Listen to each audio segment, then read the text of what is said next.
Привет.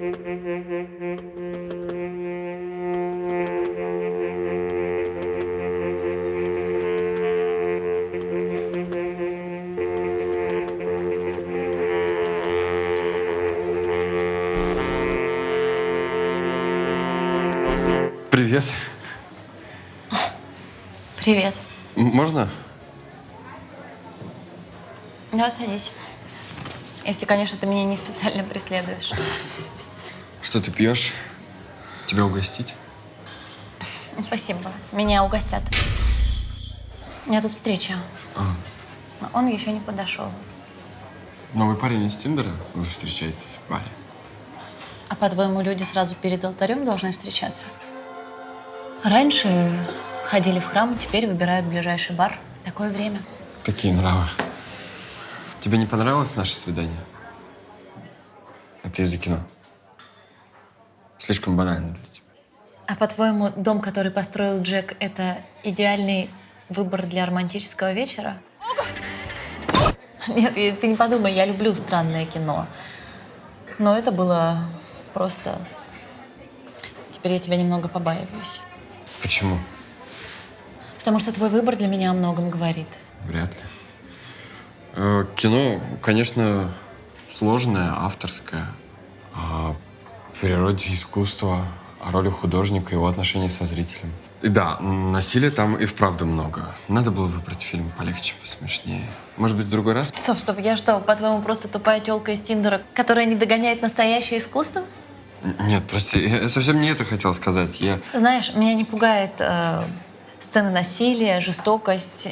Нет, я видала фильмы и пострашнее.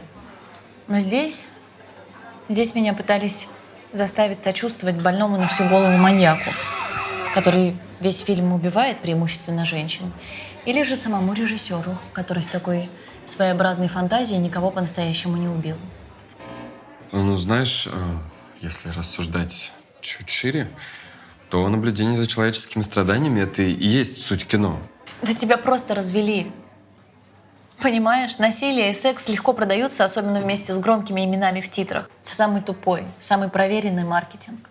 А этот мужик из Новой Зеландии, который ворвался в мечеть, он что, он тоже, по-твоему, просто рекламировал какую-нибудь экшн-камеру или Facebook? Нет. Можно пиво, пожалуйста? Нет, но я абсолютно уверена, что это такой же, как Джек, бессмысленный урод. Такой жалкий, жестокий ребенок в теле мужика. И он наверняка ходил на этот фильм и был в восторге, что именно Джек, тот избранный, кому старичок Вёрдж устраивает экскурсию по аду. Данте охренел бы от такой компании.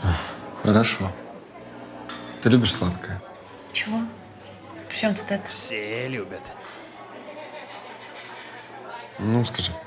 Окей, допустим, люблю. Я уже начал сомневаться, что ты человек. Ну, неужели ты каждый раз, когда приходишь в магазин и выбираешь пирожное, думаешь только о том, что оно в сущности не даст тебе ничего нового? Ну, с таким подходом можно было бы отказаться от еды еще в детстве. Суть кино не в том, чтобы давать новизну. Этот подход обречен на провал. А в том, что если ты захочешь разобраться, может быть, ты найдешь что-нибудь.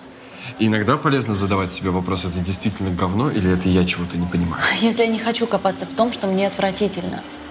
Искусство, если оно им является, должно быть понятно хотя бы с чувственной стороны, а не прятаться между строк самодовольных снобских рецензий. Подожди. Давай сбавим обороты.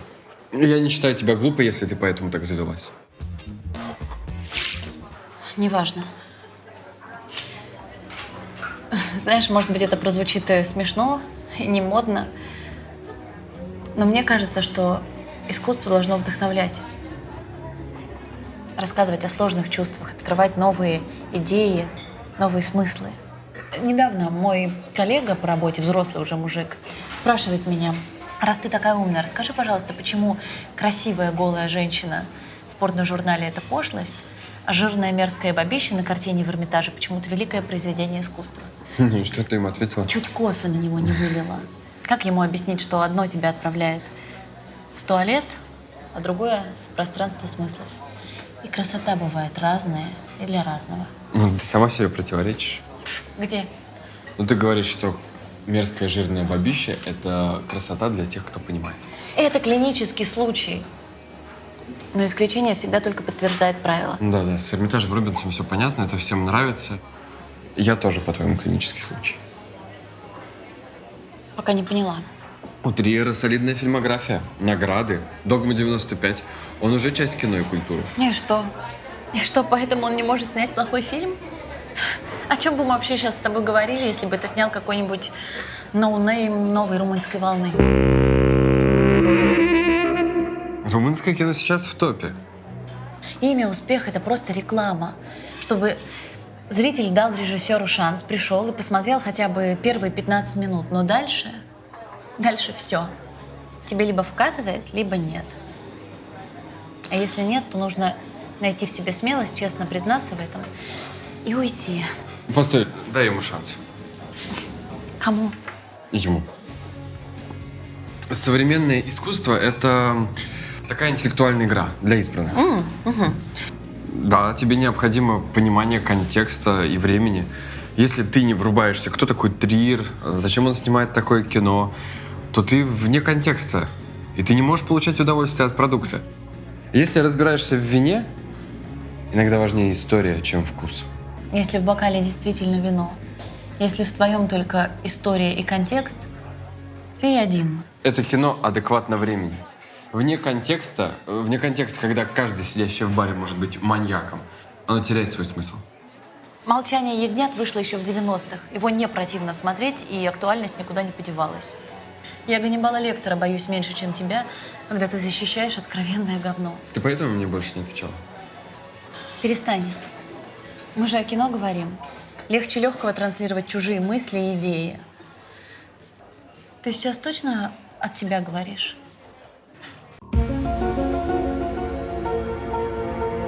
Я не специалист по артхаусу.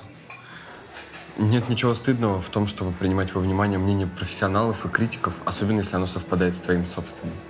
Легче легкого навешивать ярлыки и хейтить. Есть мое мнение и неправильное. Хотя, возможно, ты просто не понимаешь. Окей, пусть я не врубаюсь, но я хотя бы могу честно признаться в том, что это не мое. Искусство — это не точная наука, где логика доказательств работает безупречно. Нет, но я не могу. Понимаешь, я не могу постоянно сидеть и ждать, что кто-то мне придет и расскажет, что мне делать, как мне думать, как мне жить. Многообразие мира прекрасно не просто тем, что оно есть, а тем, что каждый может выбрать что-то свое и не думать, что упустил что-то лучшее. А в этом твоя проблема. Что? Ну, у тебя в голове уже сложилась какая-то картина мира, а все и всех, кто туда не вписывается, ты просто из него выталкиваешь. Ну, сама подумай, ну сколько парней ты еще пролистаешь в Тиндере, сколько раз ты еще посмотришь «Молчание ягнят» или что-то.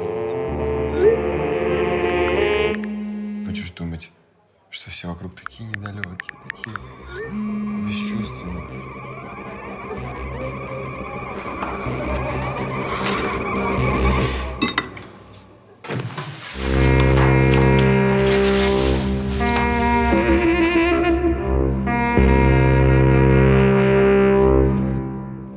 Привет, мы Маша и Слава, создатели проекта «Барные истории».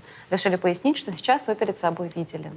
За всеми нашими разговорами всегда очень многое кроется. В данном случае за простым, казалось бы, разговором о кино скрывается спор о понимании искусства и о внешней и внутренней референции. Девушка в отношении искусства озвучивает две идеи. Первая идея — опирайся на свой вкус, верь себе и своим чувствам.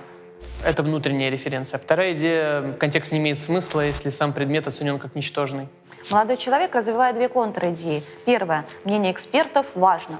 Нет ничего стыдного в том, чтобы прислушиваться к мнению специалистов и корректировать свое восприятие. Это внешняя референция.